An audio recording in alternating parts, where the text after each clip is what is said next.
Hello दोस्तों, आज हम बात करने वाले हैं शेड्यूल्स के बारे में। आज हम देखेंगे कि शेड्यूल्स क्या होते हैं। आपने बहुत बार सुना होगा कि शेड्यूल्स कॉन्स्टिट्यूशन में इतने हैं, लेकिन क्या आपको एग्जैक्टली पता है कि शेड्यूल्स क्या होते हैं? आज की वीडियो के बाद आपको एकदम क्लियर हो जाएगा कि शेड्यूल्स क्या होते हैं। अगर डेफिनेशन पर जाएँ तो शेड्यूल्स वह डिटेल्ड लिस्ट है जो कॉन्स्टिट्यूशन के लास्ट में अटैच की गई है, जो बहुत ही ज़रूरी चीज़ें जैसे state, salary, language, power and local government functions के बारे में हमें बताती है। अब एग्जाम्पल्स के ज़रिए इसे समझते हैं। कल्पना कीजिए आपके स्कूल की कोई रूल बुक है जिसके हिसाब से स्कूल चलता है, जिसमें कोई मेन आर्टिकल है जो ये कहता है कि स्टूडेंट को प्रॉपर यूनिफॉर्म पहनना पड़ेगा, लेकिन उसका ड्रेस क्या होगा, कलर कैसा होगा, बेल्ट क्या होगी, शूज़ क्या होंगे, ये लास्ट में एक अपेंडिक्स बनाकर उसमें लिखी गई हैं। एग्जैक्टली यही शेड्यूल है। अगर हम डायरेक्टली कॉन्स्टिट्यूशन के एग्जाम्पल से देखें तो जैसे हमारा आर्टिकल 1 कहता है कि India that is Bharat shall be the union of state. अब सारे स्टेट्स के नाम, उनके बाउंड्रीज ये शेड्यूल फर्स्ट में लिखी गई हैं। शुरुआत में हमारे कॉन्स्टिट्यूशन में सिर्फ 8 शेड्यूल्स ही थे, लेकिन अब कुल 12 शेड्यूल्स हैं। तो चलिए एक एक करके समझते हैं। हमारा जो फर्स्ट शेड्यूल्स है वो स्टेट और यूनियन टेरिटरीज की लिस्ट के बारे में बताता है, जैसे कि यूपी, महाराष्ट्र, दिल्ली एक्सेट्रा। और सेकंड शेड्यूल सभी टॉप संवैधानिक जो पोस्टेस हैं उनकी सैलरी क्या होगी, उनकी अलावेंसेस क्या होंगे, इसके बारे में बताता है। और थर्ड शेड्यूल्स ओथ के बारे में बताता है, जैसे PM, president and council of ministers के बारे में। ऐसे ही फोर्थ शेड्यूल राज्यसभा की सीट एलोकेशन के बारे में बताता है कि किस राज्य के कितनी सीट्स होंगी राज्यसभा में।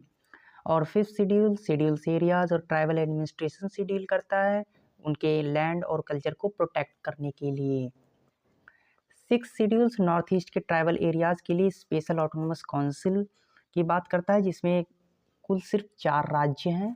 इन चारों राज्यों को स्पेशल ऑटोनोमस काउंसिल मिली हुई है। इसमें असम, मेघालय, त्रिपुरा एंड मिजोरम है। ये है सेवन्थ शेड्यूल। ये सबसे इम्पॉर्टेंट शेड्यूल है क्योंकि ये पावर के डिवीजन के बारे में बताता है कि सेंटर और स्टेट के बीच में पावर कैसे डिस्ट्रीब्यूट होंगी। इनिशियली यूनियन लिस्ट में 97 सब्जेक्ट्स थे, अब 100 हो गए हैं। ऐसे ही स्टेट और कंकरेंट लिस्ट में भी कुछ चेंजेस आए हैं। अब आते हैं 8 शेड्यूल्स पर। इंडिया की कितनी ऑफिशियल लैंग्वेजेस होंगी, ये 8 शेड्यूल्स में लिखी गई हुई हैं। ओरिजिनली सिर्फ 14 लैंग्वेजेस थी, करंटली 22 लैंग्वेजेस हैं 8 शेड्यूल्स में। अब 9th शेड्यूल्स के बारे में देख लेते हैं जल्दी से। तो 9th शेड्यूल डील करता है लैंड रिफॉर्म्स के बारे में, जो कि कुछ लॉज हैं जो जुडिशियल रिव्यू से प्रोटेक्ट किए गए हैं। ये फर्स्ट अमेंडमेंट से ऐड किया गया था लैंड रिफॉर्म के लॉज को प्रोटेक्ट करने के लिए। करंटली इसमें 280 से भी ज़्यादा लॉज हैं। अब आते हैं 10th शेड्यूल पर। ये एंटी डिफेक्शन लॉ से डील करता है। ये 52nd अमेंडमेंट के द्वारा 1985 में ऐड किया गया था। इसमें डिसक्वालिफिकेशन रूल्स के बारे में बताया गया, एमपी और एमएलए के बारे में जो पार्टी को चेंज करते हैं, इसी को प्रोटेक्ट करने के लिए इस शेड्यूल्स को ऐड किया गया था। अब आते हैं 11th शेड्यूल। 11th शेड्यूल पंचायती राज पावर से डील करता है। 73वें अमेंडमेंट से इस शेड्यूल्स को ऐड किया गया था।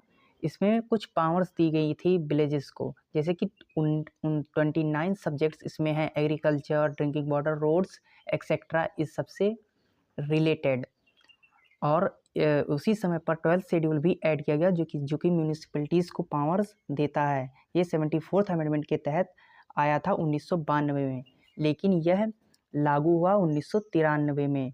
ये लाया गया था अर्बन लोकल गवर्नमेंट को इम्प्रूव करने के लिए। इसमें कुछ 18 सब्जेक्ट हैं, जैसे urban planning, water supplies, public health, fire services and waste management. तो ये कुछ हमारे शेड्यूल्स थे। आशा करता हूँ आप सब बहुत अच्छे से समझ गए होंगे। Thank you.